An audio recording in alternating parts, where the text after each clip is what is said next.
Pauri police में चोरी की घटना को अंजाम देने वाले एक और शातिर अभियुक्त को पकड़ा गया है। वहीं अभियुक्त के एक साथी को पुलिस अभी कुछ दिन पहले ही दबोच चुकी थी। शातिर अभियुक्त की पहचान शाहिद खान के रूप में हुई है, जो कि लोअर बाजार का रहने वाला है। शातिर अभियुक्त की जानकारी देते हुए पुलिस उपाधीक्षक ने बताया कि अभियुक्त एक नशेड़ी है और अपने साथी के साथ मिलकर दोनों अभियुक्तों ने लवाली क्षेत्र में बीजेपी कार्यकर्ता के बंद पड़े घर के ताले तोड़कर लाखों की नकदी और ज्वेलरी में हाथ साफ किया था।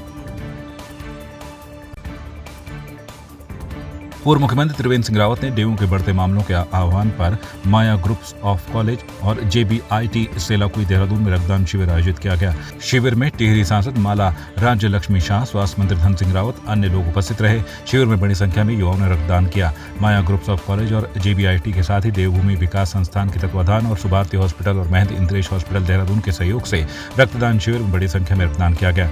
शिविरों में 200 से ज्यादा ब्लड यूनिट ली गई।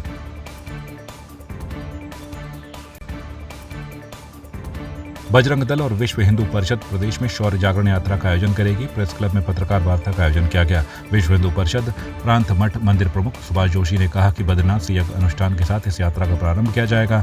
यात्रा के दौरान युवाओं को नशा मुक्ति, हिंदू सनातन संस्कृति के प्रति जन जागरण, साथ ही लव जिहाद के प्रति भी जागरूक किया जाएगा। 19 सितंबर से शुरू होने वाली ये यात्रा 6 अक्टूबर तक चलेगी, जो कि बद्रीनाथ धाम से शुरू होकर हरिद्वार में समाप्त होगी। बद्रीनाथ जी पर यज्ञ अनुष्ठान होगा, जिसे हमारे प्रांत के अध्यक्ष माननीय बड़े भाई साहब रवि देव आनंद जी ने आपको सभी कुछ भूमिका बनाई है। उसमें जो प्रारंभ होगा वो बद्रीनाथ में यज्ञ अनुष्ठान के द्वारा देश का बड़ा सिद्धपीठ है, वहाँ से हम प्रारंभ करेंगे।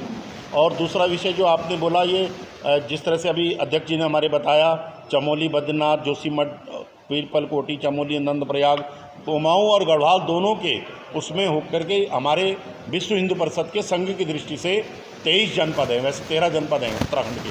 23 के 23 जनपदों में ये शौर्य यात्रा जाएगी और युवाओं को नशा मुक्ति और जन जागरण, अपनी हिंदू सनातन संस्कृति और जो ये लव जिहाद और लैंड जिहाद, अन्य जिहाद होते हैं, इसके प्रति जागरूक करते हुए ये शौर्य यात्रा हमारी पूरे प्रदेश में भ्रमण करेगी।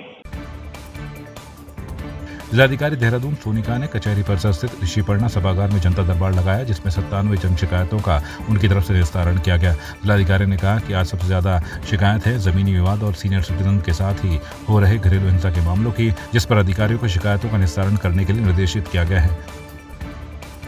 और किस विभाग से संबंधित सबसे ज्यादा है? करीबन 97 शिकायतें हैं आज हमारी, और हर तरह की शिकायत है। आपदा से रिलेटेड है, एनक्रोचमेंट से रिलेटेड है, लैंड डिस्प्यूट से रिलेटेड है, सीनियर सिटीजन से रिलेटेड काफ़ी शिकायतें आ रही हैं, जिसमें कि घर में डोमेस्टिक वायलेंस या कुछ इस तरह की चीज़ें हो रही हैं। तो सभी चीज़ों को, सभी अधिकारियों को इंस्ट्रक्शन दिए गए हैं कि तत्काल जो जल्दी से निस्तारित हो सकती है इमीडिएटली उनको इमीडिएटली कर लें, और जो थोड़े से लैंड डिस्प्यूट रिलेटेड है उनको तरीके से देख के तत्काल निस्तारित करें। उत्तराखंड में 36वें राष्ट्रीय खेल का आयोजन किया जा रहा है, जिसको लेकर खेल विभाग ने पूरी तैयारी कर ली है। खेल सचिव ने मीडिया को जानकारी देते हुए बताया कि इसके लिए मुख्यमंत्री का अनुमोदन मिल चुका है और मुख्यमंत्री ने निर्देश दिए हैं कि खेल विभाग इसकी पूरी तत्परता से आयोजित करवाए। उन्होंने बताया कि इसकी तैयारी को लेकर युद्ध स्तर पर काम चल रहा है।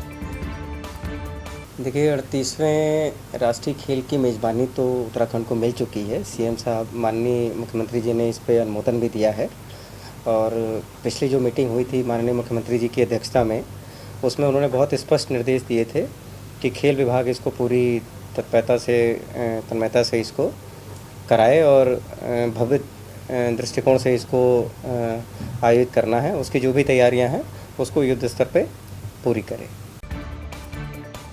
2024 में होने वाले लोकसभा चुनाव के लिए कांग्रेस ने तैयारी तेज कर दी है। कांग्रेस प्रदेश अध्यक्ष करण माहरा ने बताया कि लोकसभा चुनाव की तैयारियों के संबंध में कांग्रेस की हाई लेवल मीटिंग हैदराबाद में 17, 18 और 19 सितंबर को होगी। इस बैठक में करण माहरा, नेता प्रतिपक्ष यशपाल आर्य भी शामिल होंगे। करण माहरा का कहना है कि बूथ स्तर तक संगठन को मजबूत किया जा रहा है। हमारी तैयारियां भी चल रही हैं, हम लगातार बैठकें कर रहे हैं। अभी हैदराबाद में एक हाई लेवल की मीटिंग है 17, 18, 19 को, और उस मीटिंग में मैं भी जा रहा हूं प्रतिभाग करने, नेता प्रतिपक्ष भी जा रहे हैं और वरिष्ठ जनों को भी बुलाया गया है।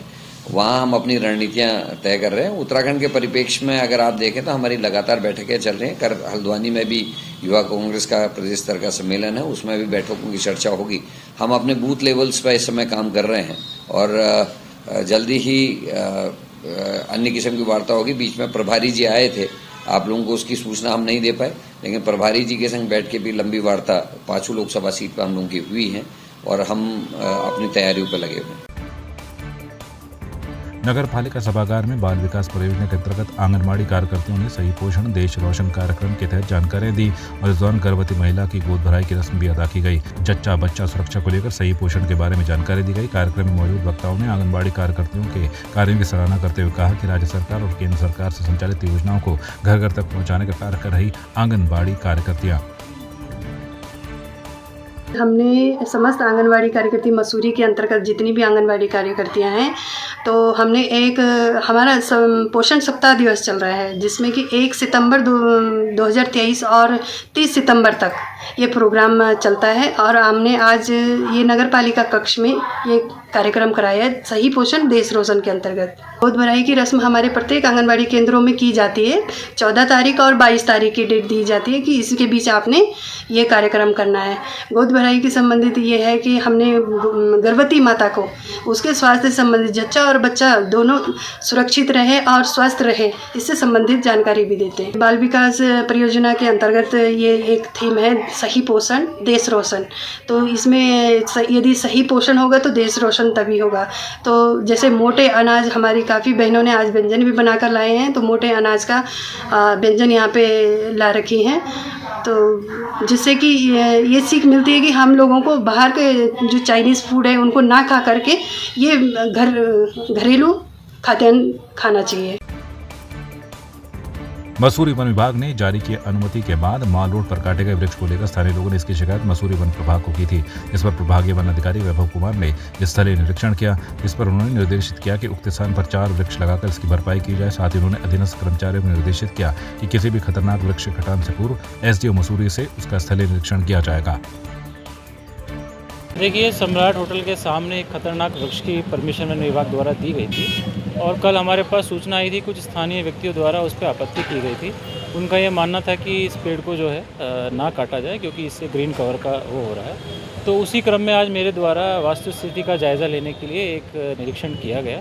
निरीक्षण उपरांत ये पाया गया कि एक काफ़ी मैच्योर पेड़ था जो कि रोड और पुश्ते के सामने था और जिस पे खतरनाक के उसमें वन विभाग द्वारा जो है अनुमति दी गई थी। तो इस प्रकरण के बाद हमने निर्णय लिया है कि देखिए, जो खतरनाक वृक्ष की परिभाषा है वो काफ़ी सब्जेक्टिव है, तो इसमें और क्लैरिटी लाने के लिए आगे से जितनी भी खतरनाक वृक्षों की अनुमति दी जाएगी उसमें हमारे द्वारा ऑर्डर किए जा रहे हैं कि जो मसूरी के एसडीओ हैं वो स्वयं इसका निरीक्षण करेंगे और परीक्षण करने के बाद जब वो संतुष्ट होंगे तो उसके उपरांत ही उस पर जो है वो कार्रवाई की जाएगी।